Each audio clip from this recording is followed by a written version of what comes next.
Johanna. Hi guys, welcome back to my channel. Today's video is another process video working in my daughter's baby album. So this is a little process for her pages for 4 months old. So every month I have a full size 12 by 12 page protector, and I also have a pocket page protector beside that. So it ends up being 2 12 by 12 layouts and 2 pocket page layouts per month. So the front of the 12 by 12 is always a monthly update photo. And then the one behind that is my favorite photo from the entire month.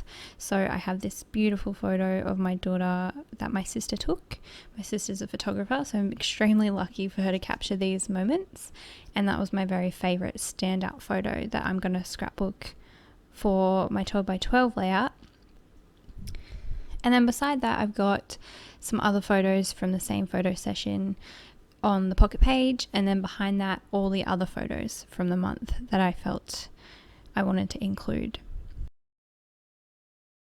So because I have so many photos from the same photo shoot, I decided to make them match in sort of as a whole layout, so the 12 by 12 beside the pocket page, and sort of treat it as like one big spread.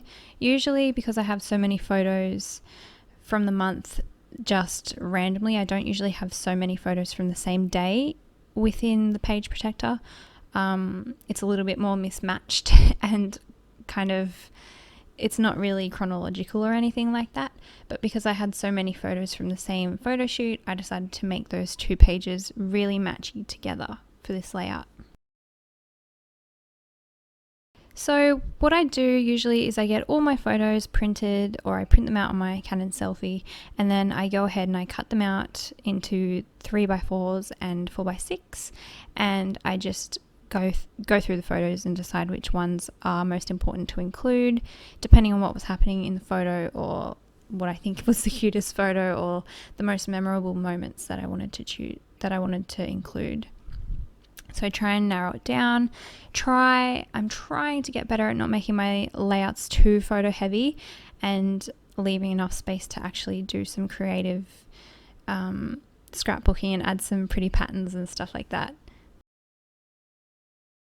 So you see me here with the Flourish collection from Maggie Holmes, which I just got my hands on, and I absolutely love this collection. It's so beautiful.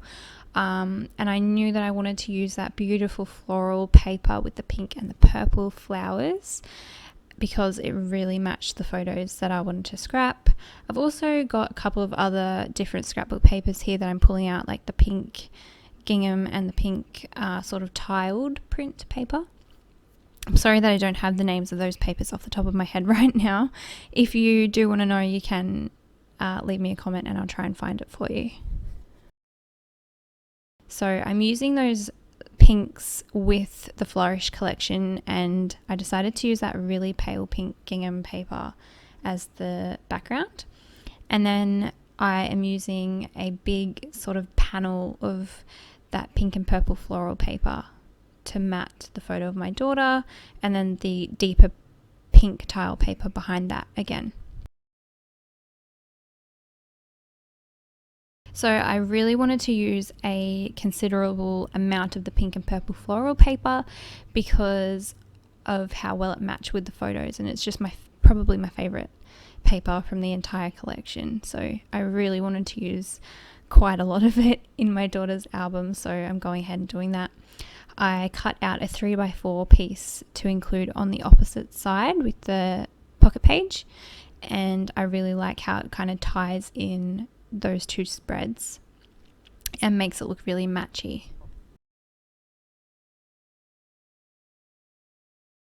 So now I'm just going to layer up behind the photo of my daughter. I just wanted to mat it so that it would stand out a little bit on that busy floral. So I just put this soft yellow paper behind it, which again also really matches in well with my quilted card there on the right with the 4 on it. That's my monthly update card. I do have my quilted cards available for digital download, so you can print them out. There's 12 different designs available in my Etsy shop, and there's also a free design available on my blog. So if you want to check that out, you can print those out yourself and use them as scrapbook paper. So I mat the photo a couple of times, and then I start sticking things down and layering them up. So just sort of centering the picture of my daughter right in the middle of the page. And then I just take my finger and I use my fingernail to lift the edges of each of those bits of paper just to make it look a little bit more dimensional. I feel like it adds a lot of texture just doing something like this, where you just lift the edge of the paper, and it kind of creates like a little shadow and just makes it look a little bit more interesting. And I'm so sorry, I'm getting used to filming in my new craft room and the light is flickering in, and because I've sped up this video it looks very flickery very fast, so I'm sorry about that. It's quite distracting. I am still working out filming in my new craft room. So here on this little dish I have a bunch of little die cuts and ephemera pieces from the Flourish collection as well, and I'm just going through and pulling out anything that I think would work with this layout. So I've got a couple of things here from the Flourish collection as well, little cutter parts. I went ahead and I got a 12 by 12 sheet with the little houses on it, and there was also a 12 by 12 sheet with tickets, like ticket stubs, which I cut out as well. So you just see me flicking through those and pulling out anything that kind of matched color wise that I could layer in. I've also got some little label pieces from the carousel collection there as well, so I just go through and pull out anything that stands out to me. Again, I'm sorry I'm not giving you names of papers off the top of my head, but if you do want to know, I have kept the little brand strips so I can tell you what each paper is called if you're wondering. So I loved the little deer, and I decided pretty quickly that I wanted to include that beside the picture. And then I'm also pulling out a bunch of flowers. Some of these are from the reject shop, but I end up swapping these flowers for some different ones from a different collection by Maggie Holmes. I think it's the Bloom collection. So I like the colors in these flowers a little bit better, and I really love how all of her collections match together in a way that you can tell that they're slightly different, but you can use them together and it never looks wrong because it's all the same sort of style. So I love that. And I just use those flowers to sort of create a little border and just to embellish around the photo, but not be too distracting, if that makes sense. And then I'm just going in and seeing where I can fit other little interesting pieces like the ticket stubs, and just seeing how things are going to work. I have a big beautiful blue label there at the bottom of the photo that I wanted to include because I felt like the color was complementing it really well, but because it was such a big piece it was kind of hard to make it fit, and it ended up not staying. Even though I tried many times throughout the process to try and make it work, it just didn't work.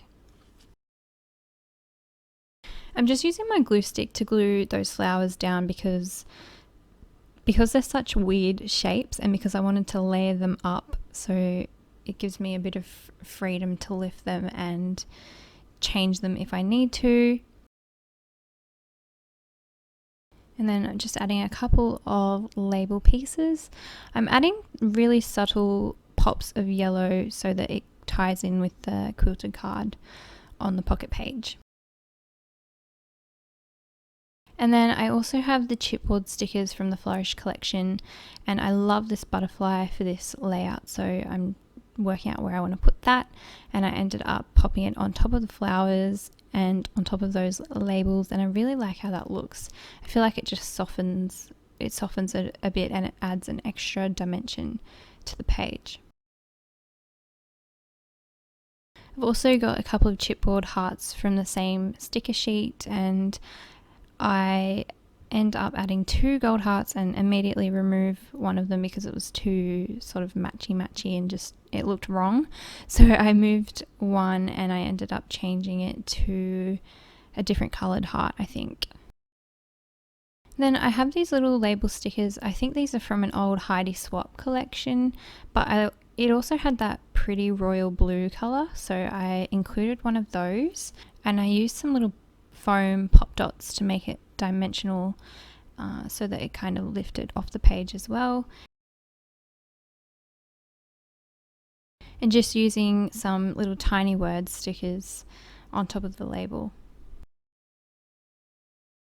So I'm going back to that pretty blue label piece and trying to make it work. It's too big. Looking at it now, I'm really glad that I didn't include it on the 12 by 12 layout, because it would have, I think it was a bit of a show stealer in a way, and because that photo is the center of the page, I didn't want to include anything that was too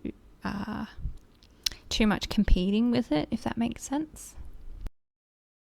And so just working on the little clusters that I have happening and trying to make them look soft and not too harsh where they end. So just seeing what pieces I can add. I ended up adding another piece from that chipboard sticker sheet, this little camera. I thought that worked well because it brings in sort of that dark contrast that's in the Flourish paper, the floral Flourish paper that I used. And it also, because this is a photo shoot that my sister did for us, I felt like the camera sticker was quite fitting. And then another little sticker, this is an old one from October Afternoon. I stuck it on the edge of the page, cut it down, and then used the other side of it on the other side of the page and just laid it behind the flowers. So the cluster's sort of in a diagonal direction, and I think it helps your eyes look to the focus point, which is the photo. Added another little gold chipboard heart on top of that label, and then I'm going to go ahead and start working on the opposite side. So here I have my quilted card, and I have a little number 4, which I just staple on each month. I've got all of the numbers up to 12 because I have a quilted card for each month. And I just sort of swap those quilted cards around each month because they're all a bit different, and just choose whichever quilted card works depending on what photos I have and what colors I'm going to be using in the layout. This one just happened to work really well because it had the purples. So I end up taking another piece from the chipboard collection to embellish that card. This is another pretty yellow flower, but I stuck it on there, and then I immediately thought that looks really weird and really wrong, and so I pulled back out that blue label and ended up re-sticking the flower on top of that, and then I think that looks a lot better, even though it's quite a eye-catching piece on the entire layout. I feel like it matches.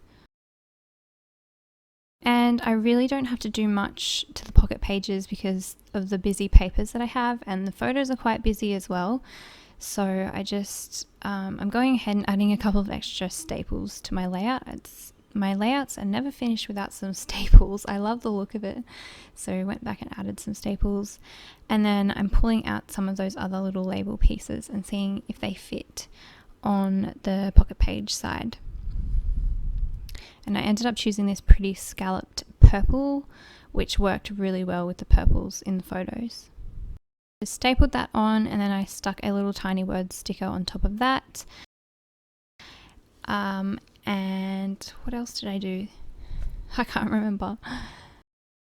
So now I'm just going ahead and pulling out some little alpha stickers. So these are from the Reject shop, and I went ahead and wrote the word darling because my titles are also always very generic. I'm not very good at creative titles, and I feel like if you keep it generic, it's never really going to like go out of fashion or be, I don't know. I just feel like it's going to work for a longer period of time. I'm keeping it classic. So I wrote darling. I added a gold heart on the pocket page, and I also added in my journaling, and that is the finished spread. So that is today's video. I hope you enjoyed seeing this process. Thank you so much for sticking by for the entire video, and yeah, I'll see you in my next video. Bye.